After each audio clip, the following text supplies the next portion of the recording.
बिस्मिल्लाहिर्रहमानिर्रहीम। अस्सलाम वालेकुम डियर स्टूडेंट्स, मैं हूं आपका biology instructor Ubaidur Rahman bag.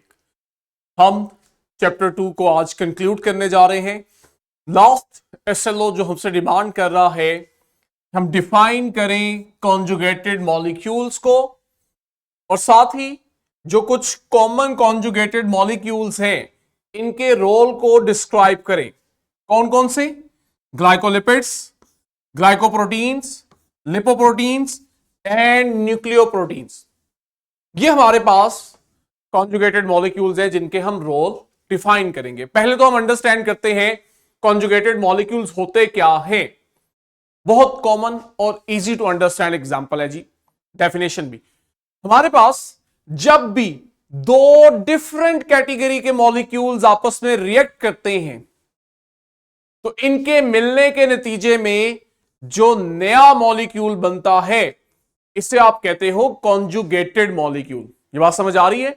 Lipids, protein, दो डिफरेंट कैटेगरीज हैं, कंबाइन किए आपके पास लिपोप्रोटीन बन के। ये जो लिपोप्रोटीन है ये आपका कॉन्जुगेटेड मॉलिक्यूल है। बायोलॉजिकल ऑर्गेनिज्म जो है, सिस्टम्स जो है, इनमें इन कॉन्जुगेटेड मॉलिक्यूल्स की सिग्निफिकेंस ज्यादा है, क्योंकि जरूरी नहीं है कि आपके पास हर ऑर्गेनिक मॉलिक्यूल अकेला ही पड़ा हुआ है और वो मल्टीपल फंक्शन परफॉर्म कर रहा है।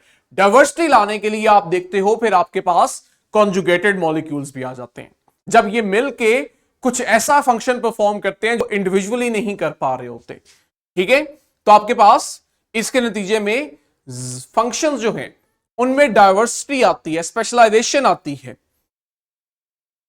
हम जो पहला कॉन्जुगेट मॉलिक्यूल पढ़ने जा रहे हैं अकॉर्डिंग टू एसएलओ, ये है ग्लाइकोप्रोटीन। हमने नाम से ही इन्हें अंडरस्टैंड कर लेना है। ग्लाइको का वर्ड कार्बोहाइड्रेट्स के लिए यूज होता है। जब भी कार्बोहाइड्रेट प्रोटीन के साथ मिलेंगे तो ये मिलके ग्लाइकोप्रोटीन बना देंगे। कहते हैं ग्लाइकोप्रोटीन हमारे प्लाज्मा मेम्ब्रेन का बड़ा इंपॉर्टेंट कंपोनेंट है, और हमने देखा भी था जब हम प्लाज्मा मेम्ब्रेन को पढ़ रहे थे तो आपके पास वो जो लिपिड बायलेयर थी उसमें कहीं कहीं कार्बोहाइड्रेट्स लिपिड्स के साथ अटैच थे।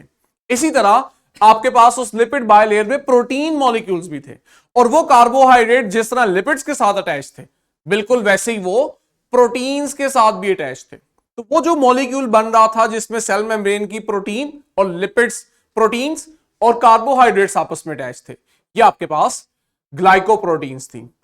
इंपॉर्टेंस क्या है?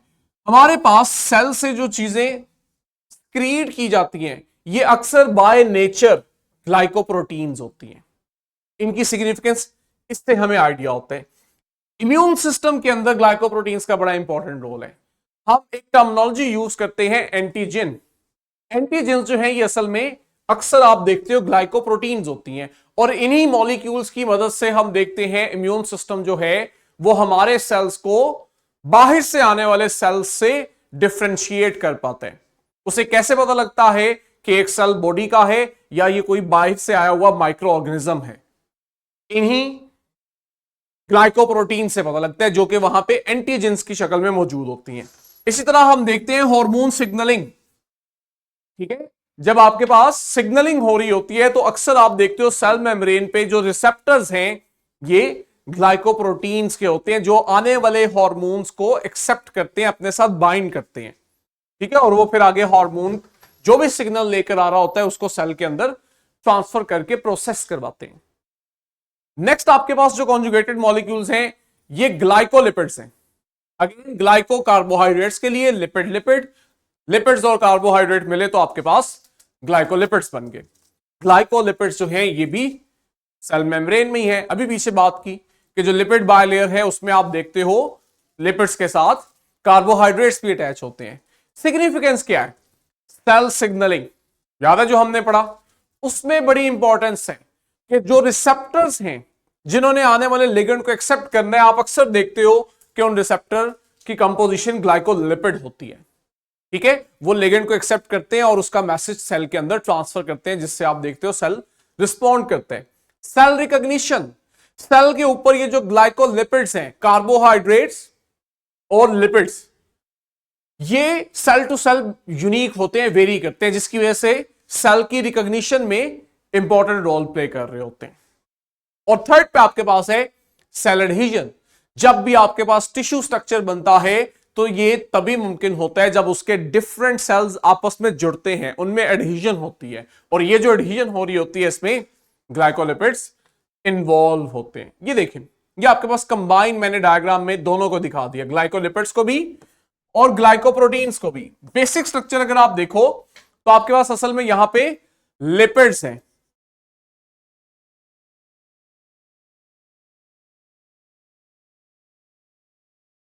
इन लिपिड बायलेयर में हमें कुछ जगहों पे प्रोटीन मिल रही है। अब सेल मेम्ब्रेन की आउटर सरफेस पे हम देखते हैं यहां कार्बोहाइड्रेट्स भी होते हैं। दो ही सरफेस के ऊपर दो ही चीजें हैं जहां ये कार्बोहाइड्रेट अटैच हो सकते हैं, या लिपिड के साथ या फिर वो प्रोटीन के साथ। जब ये आपके पास लिपिड के साथ बाइंड करते हैं तो आप इन्हें कंबाइन ग्लाइकोलिपिड, और जब प्रोटीन के साथ करते हैं तो आप इन्हें कंबाइन ग्लाइकोप्रोटीन का नाम दे देते हो। थर्ड कैटेगरी, अभी तक तो हम कार्बोहाइड्रेट को मिला रहे थे, अब आप लिपिड प्रोटीन को आपस में मिला दो तो आपके पास मॉलिक्यूल बनेगा लिपोप्रोटीन्स।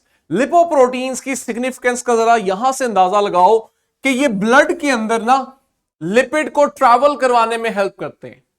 हम पढ़ के आ चुके हैं लिपिड असल में क्या है, हाइड्रोफोबिक इन नेचर है। ये वाटर के अंदर डिसॉल्व नहीं होते इतनी अच्छी तरह, लेकिन डाइजेस्टिव सिस्टम से इन्हें एब्जॉर्ब करके सेल तक लेकर तो जाना है। अब ब्लड के अंदर तो मेजर कंपोनेंट वाटर है और लिपिड जो है उसमें डिसॉल्व नहीं होते, तो ये कैसे ट्रांसपोर्ट किए जाए सेल तक। यहां फिर आप देखते हो लिपोप्रोटीन्स का रोल आता है। प्रोटीन्स आती हैं और वो इन लिपिड मॉलिक्यूल्स को अपने अराउंड सर्कल कर लेती हैं, घेरे में ले लेती हैं, ताकि बाहर ब्लड के अंदर जो पानी है उसके साथ ये इंटरेक्ट ना कर सके, और फिर ये उन्हें सेल तक लेकर जाती है और इन लिपोप्रोटीन में से सेल अपनी जरूरत के मुताबिक लिपिड को एब्जॉर्ब करके यूटिलाइज करता है। ठीक हो गया। इसके अलावा हम देखते हैं कि सेल मेम्ब्रेन के अंदर भी इनका बड़ा इंपॉर्टेंट रोल है, क्योंकि दो ही तो मेजर चीजें हैं, लिपिड्स और प्रोटीन्स। ये देखो, ये आपके पास एक विजुअलाइजेशन करके दिखाई हुई है कि किस तरह से जो प्रोटीन पार्टिकल्स हैं ये लिपिड को ट्रांसपोर्ट कर रहे हैं। ये एलडीएल एचडीएल हमारे एसएलओ का हिस्सा नहीं है, इसलिए मैं इसकी डिटेल में नहीं जाऊंगा, लेकिन असल में जब लिपिड प्रोटीन्स आपस में मिल रहे होते हैं तो उसके नतीजे में ये दो मॉलिक्यूल बन रहे होते हैं, एलडीएल एचडीएल। एक तरह से आप कह लो लिपोप्रोटीन्स ही आपकी एक तरह से क्या है ही है। न्यूक्लियोप्रोटीन, यहां क्या हुआ, हमें न्यूक्लियो से आइडिया हो रहा है कि ये न्यूक्लिक एसिड है जो प्रोटीन के साथ मिला हुआ है। क्योंकि हमने चैप्टर 14 अभी पढ़ने हैं तो वहां हम बड़े अच्छे से इस चीज को अंडरस्टैंड करेंगे कि किस तरह डीएनए प्रोटीन्स के साथ मिला होता है।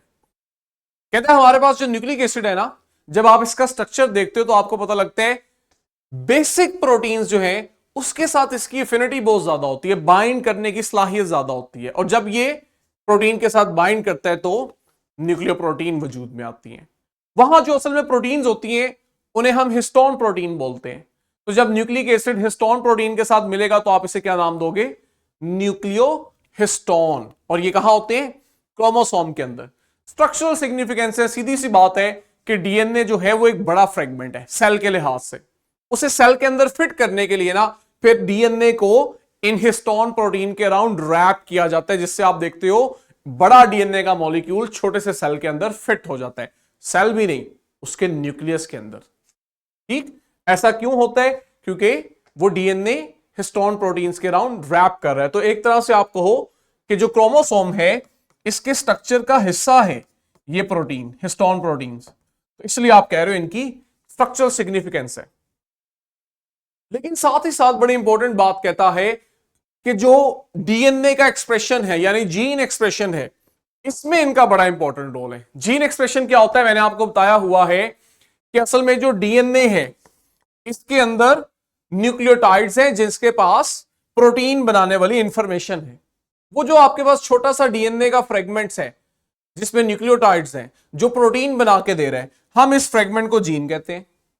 इस जीन से मैंने आपको बताया हुआ है डीएनए या जीन से आरएनए बनता है और फिर इस आरएनए से प्रोटीन बनती है। ये जो आपके पास डीएनए ने फाइनली आरएनए के थ्रू प्रोटीन बनवा दी है, इसे आप कह रहे हो जीन एक्सप्रेशन। इसमें न्यूक्लियोहिस्टोन प्रोटीन्स का बड़ा इंपॉर्टेंट रोल है। वो इस तरह से कि आपके पास डीएनए की पैकिंग बड़ा मैटर करती है। अगर डीएनए इन प्रोटीन्स के अराउंड टाइटली पैक हुआ है तो वो फिर अपने आप को एक्सप्रेस नहीं कर पाता, और आप देखते हो उसने जो भी प्रोडक्ट बनाना होता है सेल में वो प्रोडक्ट नहीं बनता। और अगर वो लूजली अटैच हुआ होता है, रैप किया होता है, तब वो अपने आप को एक्सप्रेस कर पाता है। तो इस तरह से इनकी सिग्निफिकेंस आती है। ये देखें, सेल, न्यूक्लियस, क्रोमोसोम। क्रोमोसोम को हमने डिटेल में देखा तो हमें पता लगा असल में ये जो डीएनए का स्ट्रैंड है ये हिस्टोन प्रोटीन के अराउंड रैप किया हुआ है, और इसके अंदर न्यूक्लियोटाइड का वो छोटे से छोटा सेगमेंट जो इसको प्रोटीन बनाने में आगे यूज होगा उसे आप कह रहे हो जीन। और आगे हमें पता है जीन न्यूक्लियोटाइड का बना है, न्यूक्लियोटाइड के 3 कंपोनेंट्स हैं। ये ले जी, ये हमारा सिंपल सा एस्टेलो था जिसमें हमने कॉन्जुगेटेड मॉलिक्यूल्स को डिफाइन किया। फिर उसने हमें 4 कॉमन एग्जांपल दी हुई थी जिनके हमने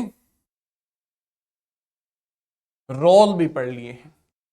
सिंपल है, शॉर्ट लॉन्ग एमसीक्यूज हर तरह से इंपॉर्टेंट है क्योंकि एग्जाम एसएलओ बेस है, और इसी एसएलओ बेस एग्जाम में एक्सेल करने के लिए हर वीडियो के डिस्क्रिप्शन में आपके पास नॉलेज टॉपिक एसएलओ से रिलेटेड क्वेश्चन बैंक और वर्कशीट है, उसकी प्रैक्टिस करें। अगले लेक्चर में हम इंशाल्लाह नया चैप्टर स्टार्ट करेंगे। तब तक के लिए बच्चों अल्लाह हाफिज।